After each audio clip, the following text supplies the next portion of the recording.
Meus irmãos, a paz do Senhor Jesus Cristo, estou aí para gravar mais um Pão Diário. Acabamos de chegar em um culto muito abençoado para a glória do nome do Senhor, o culto de Santa Ceia. E eu quero gravar esse Pão Diário fundamentado em um pensamento que eu passei a ter a partir da qualidade, da virtude de um obreiro chamado Kleberson, pastor Kleberson. Hoje ele é o pastor setorial aqui no nosso campo eclesiástico da cidade de Laguna. E ele é um santo homem de Deus, um moço muito trabalhador, ok? E a partir da vida deste, juntamente com a sua esposa, eu me lembrei de alguns personagens da Bíblia. Por exemplo, eu me recordo uma vez eu estava indo pregar na cidade de Florianópolis e quando eu transitava pelaquela ponte, que hoje é um ponto turístico, né? A ponte Hercílio Luz, muito bonita. Deus falava ao meu coração que muitas pessoas deram a vida na construção daquela ponte. Há registros históricos de que pessoas estão ali, entulhadas, mortas ali. Pessoas que seu nome não são lembradas, mas foi por conta destas que aquela ponte existe. E daí eu comecei a me lembrar de algumas coisas, eu comecei a me lembrar que existem pessoas que os seus nomes jamais serão lembrados, humanamente falando. Porém, Malaquias 3,16 diz que há um memorial diante de Deus. Por exemplo, nós falamos muito de Eliseu, e como não falar dele? Mas como esquecer daquela menina que fora levada escrava? Quem conhece a Bíblia sabe que existem 7 tipos de escravo, e sabe que o escravo de escalão mais baixo é o escravo da categoria daquela menina. É o escravo chamado de despojo de guerra, ou despojo da batalha.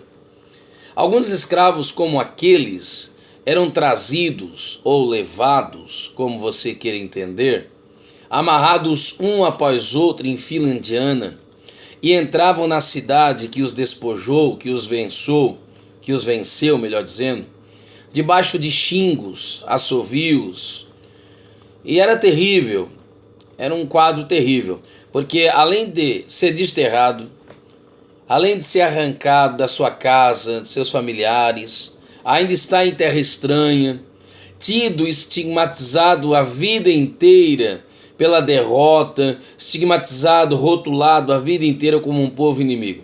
Então era a classe mais baixa de escravos, ok? E lá entraram essa menina nessa condição. Eu não sei exatamente a sua idade, mas a Bíblia o apresenta como uma menina.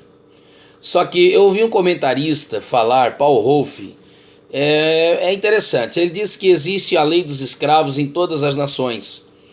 E que lá na Síria existia uma lei que dizia o seguinte: se o escravo for fiel ao seu senhor até o dia da sua morte, ele receberia alforria, carta de alforria, isso é, liberdade.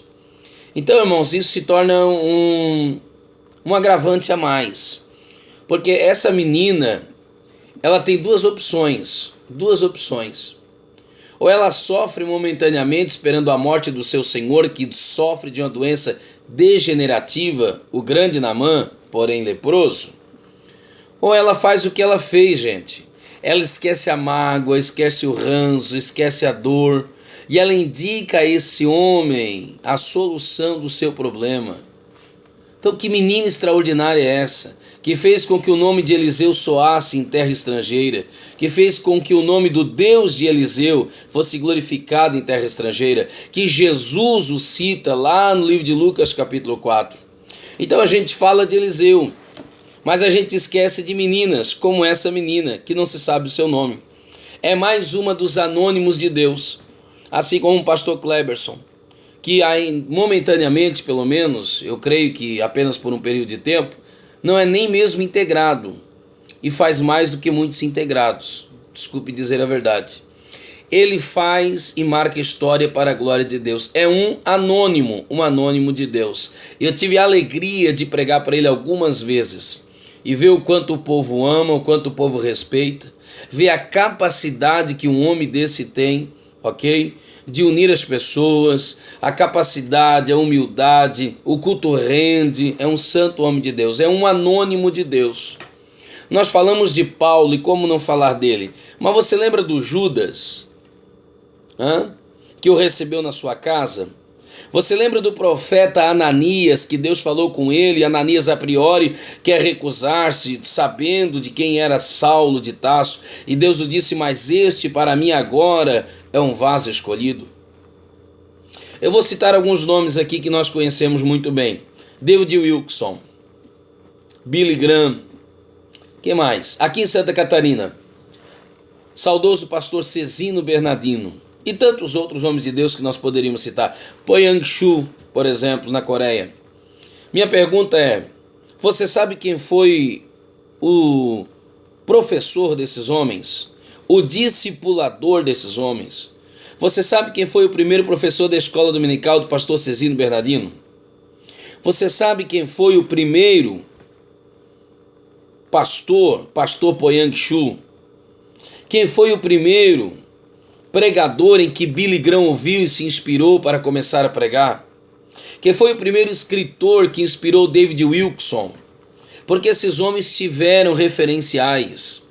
Eu tenho por certo que o pastor do Billy Graham, o pastor do pastor Cezino Bernardino, o pastor do David Wilkerson, o pastor do Poyang Shu e tantos outros foram nomes anônimos. Ok? Nomes anônimos, que provavelmente nenhum de nós saibamos, pelo menos não de bate-pronto, seus nomes.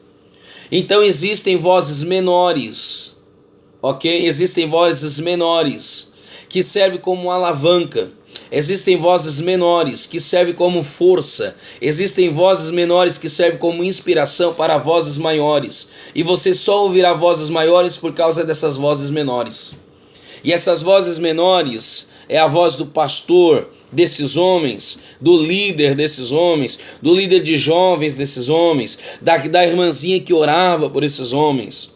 Porque nós vamos no congresso, o nome do pregador aparece, o nome do cantor aparece. Mas o congresso só está acontecendo porque existem irmãs que passou o ano inteiro orando por isso. O congresso só está acontecendo porque às vezes o pastor local passou o ano inteiro, o líder de jovens o ano inteiro trabalhando para te dar uma oferta digna, para contribuir na tua gasolina e tantas outras coisas que pode ser feito para manter os jovens ali, para que você esteja um grupo te ouvindo você pregar. Então esses homens e esses nomes são esquecidos. Mas acredite, existe um memorial. Há um memorial diante de Deus. Malaquias diz isso. Sim, existe um memorial diante de Deus. Eu termino a minha fala aqui. Nomes como Pastor Kleberson e tantos outros nomes que me vêm à mente. Homens e mulheres de Deus, anônimos de Deus. Que falar de Ronaldo Eugênio na África. E tantos outros homens que nós poderíamos citar aqui, gente. Eu vou parar porque eu vou acabar pecando, esquecendo de citar alguns outros nomes. Mas eu aproveitei que eu vim da igreja do pastor Kleber só para gravar esse vídeo e dizer isso. Há um memorial diante de Deus, ainda que os homens te esqueçam, ainda que os homens nunca saibam o seu nome. Eu vou em quantas igrejas que eu não sei quem foram os seus pioneiros, eu não sei quem foram os seus fundadores, mas só existe uma igreja lá plantada porque alguém a pé, porque alguém a cavalo, porque alguém debaixo de xingões, porque alguém sem salário, porque um missionário de Deus, um homem de Deus esquecido, não lembrado pelos homens. Mas acredite, há um memorial diante de Deus. É por isso que vale a pena fazer para Deus, porque nada passa batido diante de Deus. Ninguém vence a Deus, nem Deus não fica devendo nada para ninguém. Então fica com essa palavra, receba isso, em nome de Jesus, alegre teu coração, tá bom? Há um memorial diante de Deus, seu nome pode ser esquecido, seu nome pode não ser lembrado, mas há um memorial diante de Deus. Glória a Deus por isso. Os judeus tinham alguns tipos de orações e eles tinham a oração dos poços. Eles chegavam diante do poços e eles diziam: ó Deus, abençoa a memória, a família desse irmão que não me conheceu, mas que mesmo sem me conhecer cavou um poço para que hoje eu tivesse água para beber. Eles tinham a oração das árvores, que era a mesma coisa. Eles abraçavam árvores robustas como a figueira, que dura anos e anos. E eles diziam: ó Deus, abençoa a memória desse homem, abençoa a memória desta mulher, abençoa a memória desse santo teu, que deve estar contigo nessa hora, dizia o judeu, mas que pensando em mim sem me conhecer, plantou essa bendita árvore para que desse hoje sombra sobre a minha cabeça. Glória a Deus por isso. Então essa é a minha oração, que Deus abençoe a memória desses santos de Deus. O que falar do irmão Benoni, gente? Presbítero irmão Benoni, eu tenho vergonha de dizer que gozo de um cargo eclesiológico maior, alguém uma posição maior, ok? Do que a do... Meu Deus do céu. Um santo homem de Deus, chamado Benoni Feliciano. Foi um missionário nessa laguna de pé a ponta. Meu Deus do céu, de garele, morreu em cima de uma garele, fazendo visita, atendendo igreja, voluntariamente, aos seus 70 anos. O que dizer de um homem como esse? E tantos voluntários de Deus, e tantos santos de Deus. Então esse meu áudio, essa minha fala, esse meu vídeo, nesta hora é para lembrar dessa gente, ok? E eu sei que eu passei batido muitos nomes que eu poderia citá-los e não citei. Mas acredite, diante de Deus há um memorial e essa gente será lembrada em nome de Jesus. Deus os abençoe, meus irmãos. Esse é o nosso vídeo. Deixe o seu like, ok? Inscreva-se no canal. Seja abençoado em nome de Jesus. Amém.